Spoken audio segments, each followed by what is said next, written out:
Pada tahun 1961 sampai dengan 1966, Indonesia pernah mengalami krisis paling parah.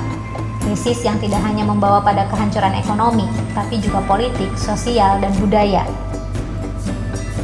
Krisis ini juga menjadi sejarah gelap pengelolaan ekonomi yang serampangan, terpusat, dan tidak terkontrol. Pasca proklamasi kemerdekaan 17 Agustus 1945, Indonesia baru lahir dan tentu saja belum dapat melaksanakan pembangunan ekonomi secara maksimal.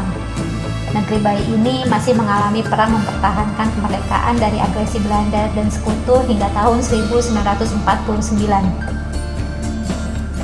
Tapi nyatanya selepas itu Indonesia tidak juga bangkit secara ekonomi. Kemerdekaan yang harusnya membawa pada kemakmuran justru membawa rakyat berada di jurang kelaparan dan kemiskinan. Lalu, apa yang sebenarnya terjadi? Mengapa Indonesia bisa mengalami krisis ekonomi yang sangat parah?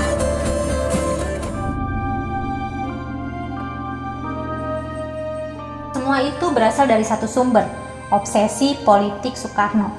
Obsesi itu seperti pedang bermata dua. Di satu sisi, gerak politik itulah yang membawa Indonesia disegani dunia. Namun di sisi lain membawa republik dan rakyat pada jurang kehancuran. Obsesi itu membawa negara pada ketidakstabilan politik. Hal itu tentu sangat berpengaruh pada pembangunan ekonomi. Politik yang tidak stabil menjadikan investor tidak mau datang, karena tidak ada kepastian hukum dan ekonomi. Apa saja yang terjadi pada masa itu? Pertama, ketidakpuasan daerah sehingga banyak terjadi pemberontakan. Sebagai akibatnya, terjadi serangkaian pemberontakan di tahun 1950-an. Ada Darul Islam di Jawa Barat, Gerakan Pemisah Diri di Maluku Selatan, serta pemberontakan Pemerintah Revolusioner Republik Indonesia atau PRRI dan Perjuangan Rakyat Semesta atau Permesta.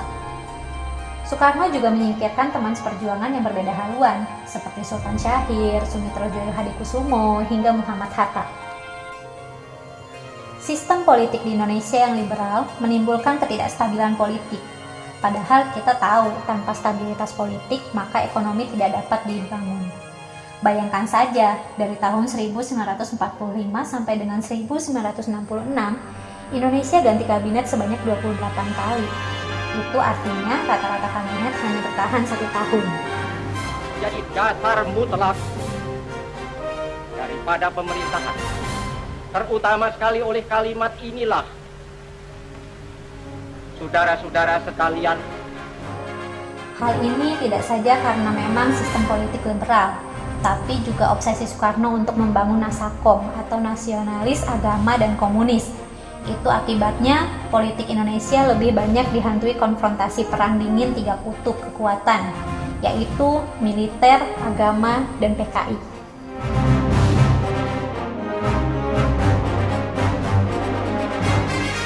Kedua, proyek mercusuar.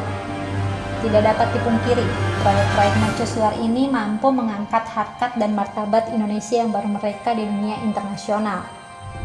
Obsesi Soekarno untuk menjadikan Indonesia negara pusat dunia memang mengagumkan. Pada tahun-tahun itu, Indonesia mengadakan Genevo, Konferensi Asia Afrika, menyelenggarakan Asian Games yang juga turut membangun infrastruktur yang masif, seperti Komplek Olahraga Gelora Bung Karno, melahirkan TVRI, membangun Hotel Indonesia, dan sederet proyek mercusuar lain, termasuk Monumen Nasional, Masjid Istiqlal, dan masih banyak lagi yang sebenarnya tidak berhubungan dengan pembangunan ekonomi dan kesejahteraan rakyat.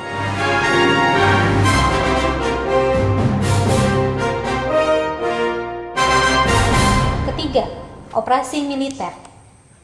Sejak 1949, ada 2 operasi militer penting yang menghabiskan keuangan negara hingga mengalami defisit. Pertama, Trikora atau Operasi Pembebasan Irian Barat, dan kedua, Dwikora atau Operasi Ganyang Malaysia. 2 operasi militer ini memaksa Soekarno membangun kekuatan militer yang besar. Hingga pada saat itu, Indonesia adalah negara dengan militer terkuat di bumi bagian selatan. Sayangnya, pembangunan militer besar-besaran ini benar-benar membuat hutang negara semakin menumpuk. Urusan Ganyang Malaysia dan upaya perebutan Irian Barat yang digalangkan Soekarno pada awal-awal dekade 1960-an mengakibatkan anggaran keuangan negara tersedot untuk kepentingan non-ekonomi, yang kemudian mematik guncangan perekonomian negara.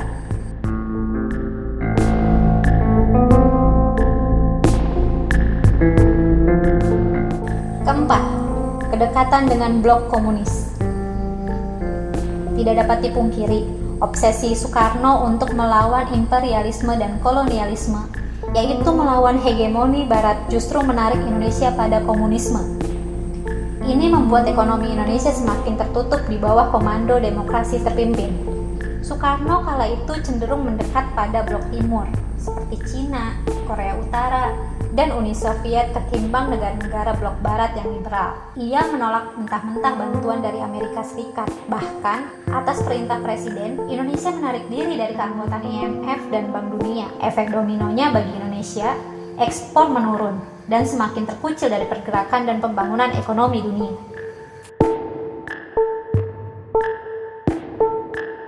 Keempat hal inilah yang menguras potensi ekonomi Indonesia karena digunakan untuk membiayai proyek politik pemerintah. Hal ini membuat keuangan negara defisit, hutang melambung tinggi, ekspor menurun, dan menjadikan ekonomi dalam negeri hancur lebur serta rakyat diambang kelaparan. Meningkatnya laju inflasi di Indonesia pada tahun 60-an diakibatkan oleh adanya krisis ekonomi. Hal tersebut bermula dari kebijakan menempatkan ekonomi di bawah strategi atau proyek politik pemerintah sejak akhir 50-an.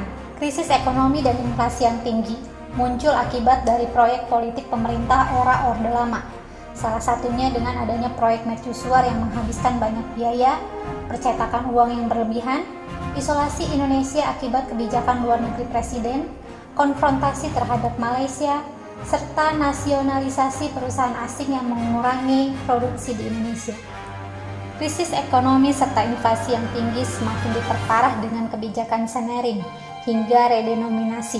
Dengan demikian, penyebab utama inflasi tinggi pada tahun 60-an karena sistem ekonomi terpimpin yang lebih mengutamakan pembangunan proyek politik ketimbang pembangunan ekonomi. Dalam rangka mengendalikan inflasi pada tanggal 25 Agustus 1959, mata uang rupiah didevaluasikan sebesar 75%.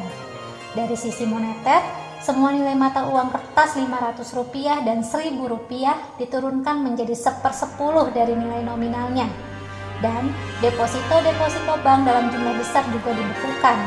Tindakan ini mengurangi jumlah uang beredar dari 34 miliar menjadi 21 miliar.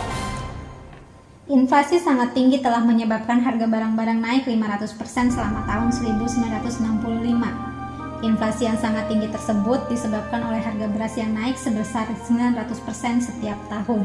Kurs pasar gelap untuk rupiah terhadap dolar Amerika Serikat jatuh dari Rp5.100 pada awal tahun 1965 menjadi Rp17.500 pada kuartal ketiga dan menjadi Rp50.000 pada kuartal keempat. Pada 1961, kondisi moneter nasional semakin parah. Terjadilah hiperinflasi yang ditandai dengan laju inflasi yang sangat tinggi, bisa di kisaran 100% atau bahkan lebih.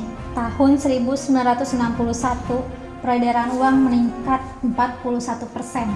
Sementara laju inflasi 156%. Situasi ini semakin parah dari tahun ke tahun.